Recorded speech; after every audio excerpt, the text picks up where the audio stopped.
Hello, my name is Bryce Tubbs, and I believe that people should focus less on finding the right person and focus more on being the right person. Very, very important. So I once had a client, and the thing that he/she always said the most was, "Where are my ideal clients? Why can I not find my ideal clients?" When her ideal clients were getting on the phone with her, but she was not being a person that her ideal client would want to actually, work with, right?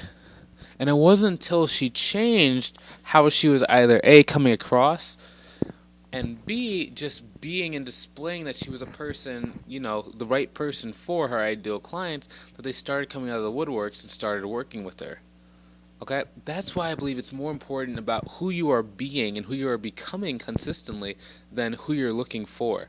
Because the right people are going to find you. I mean, that's just a matter of putting your message out in front of the right people more. But once you are displaying that you are a better person, that you are a more enhanced person, they're going to want to have and find out what you know. Okay? If you want to learn how to do this step by step, I recommend you go check out the link in the description below, which is a link to my free group called Uncapped Growth Strategies, where, as we talked about a couple seconds ago, we're going to give you everything that you need to start moving forward and start becoming that person that actually attracts their ideal client, magnetically and automatically. If that's what you're searching for, go join this group. Have a great day, talk to you soon, and see you later.